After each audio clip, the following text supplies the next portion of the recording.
अब से कुछ ही देर बाद वक्फ कानून को लेकर जो चुनौती दी गई थी, उसकी वैधता को लेकर जो चुनौती दी गई थी, उन्हीं याचिकाओं पर सुप्रीम कोर्ट ने सुनवाई की है। अब फैसला आने जा रहा है। वक्फ एक्ट संवैधानिक है या फिर असंवैधानिक है, इस पर फैसला आएगा। इससे पहले 22 मई को लगातार 3 दिन की सुनवाई के बाद कोर्ट ने फैसला सुरक्षित रखा था। याचिकाकर्ताओं की कानून पर अंतरिम रोक की मांग की गई थी। अब सुप्रीम कोर्ट आज सुनवाई के दौरान उठे 3 अहम मुद्दों पर अंतरिम आदेश देगा। इनमें सबसे महत्वपूर्ण मुद्दा था कि उन संपत्तियों को डी नोटिफाई करने का जिन्हें अदालतों द्वारा वक्फ बाय यूजर या फिर वक्फ बाय डीड के आधार पर वक्फ घोषित किया गया था।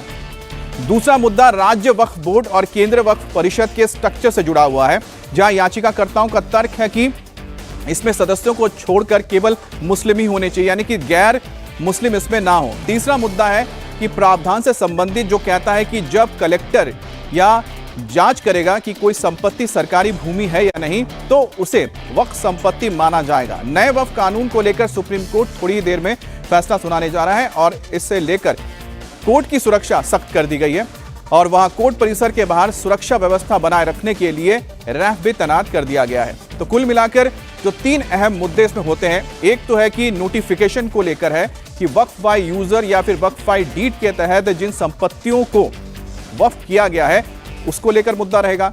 दूसरा रहेगा कि जो राज्य वक्फ बोर्ड है और जो केंद्रीय वक्फ बोर्ड है उसके काउंसिल में जो गैर मुस्लिम समाज के लोग हैं उन्हें जगह ना मिले। और तीसरा बहुत महत्वपूर्ण है कि कोई प्रॉपर्टी वक्फ है या नहीं, जिसको लेकर सवाल खड़े होते हैं, विवाद होता है, उसको कौन देखेगा, जांच कौन करेगा, वो कलेक्टर के पास है। हमारे साथ अतुल भाटिया जुड़ गए।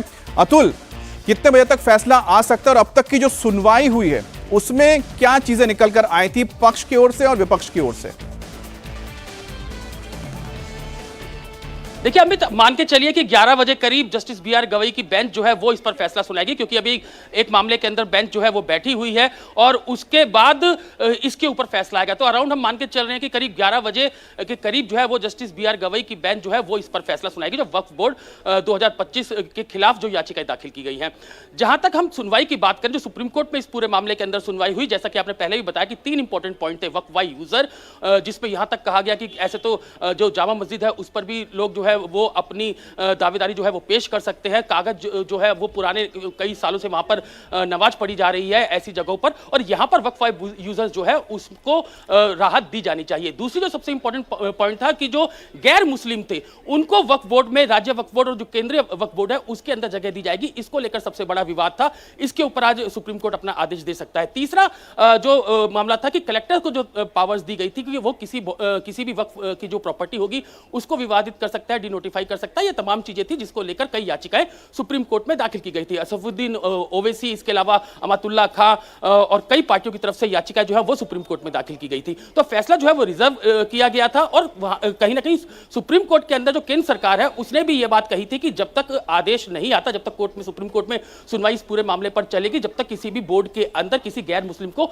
शामिल नहीं किया जाएगा। ये सुप्रीम कोर्ट में जो सेंट्रल गवर्नमेंट है वो भी कह चुकी है। और किसी भी जो प्रॉपर्टी होगी, वक्फ की जो प्रॉपर्टी होगी, जब तक सुप्रीम कोर्ट में सुनवाई होगी उसको डी नोटिफाई नहीं किया जाएगा। तो अब क्योंकि आज अंतरिम आदेश इस पूरे मामले के अंदर आना है, वक्फ बोर्ड 2025 जो कि जो संसद है उससे पास हुआ है, कानून उसके ऊपर बन चुका है। सुप्रीम कोर्ट ने भी यह बात कही थी कि बाकायदा जो ये कानून है वो संसद से पास हुआ है, कानून बन चुका है, और अगर इसको चैलेंज किया जाता है तो तमाम ठोस सबूत जो है वो याचिकाकर्ताओं के पास होने चाहिए। तो अब आज क्योंकि अंतरिम आदेश इस पूरे मामले के अंदर सुप्रीम कोर्ट सुनाएगी, जस्टिस बी आर गवई की बेंच इस पूरे मामले पर अंतरिम आदेश देगी, तो उसके बाद ये देखना होगा कि आखिर क्या फैसला इसके ऊपर सुप्रीम कोर्ट सुनाता है, क्योंकि उसके बाद भी ये मामला चलता रहेगा। लेकिन अंतरिम आदेश वक्फ बोर्ड 2025 के ऊपर माना जा रहा है कि करीब 11 बजे करीब ये फैसला, अंतरिम आदेश जो है वो आ सकता है। तो मुस्लिम संगठन है वो हम देख रहे हैं कि सुप्रीम कोर्ट जो है वो पहुंच चुके हैं। इसके अलावा बाहर जो है काफी सिक्योरिटी टाइट की गई है सुप्रीम कोर्ट के। तो ये काफी अहम फैसला है जिसको बाकायदा कानून जो है वो बन चुका है और उसको सुप्रीम कोर्ट के अंदर चैलेंज किया गया था। तो अब ये आदेश देखना होगा कि आखिर 11 बजे जस्टिस बी आर गवई की बेंच है वो इसके ऊपर क्या आदेश देती है, क्या अंतरिम राहत मुस्लिम संगठनों को मिलती है, या जो सरकार ने जो कानून संसद के अंदर बनाया है वो एज इट इज रहेगा। ये 11 बजे के करीब साफ हो जाएगा। जी अमित। जी।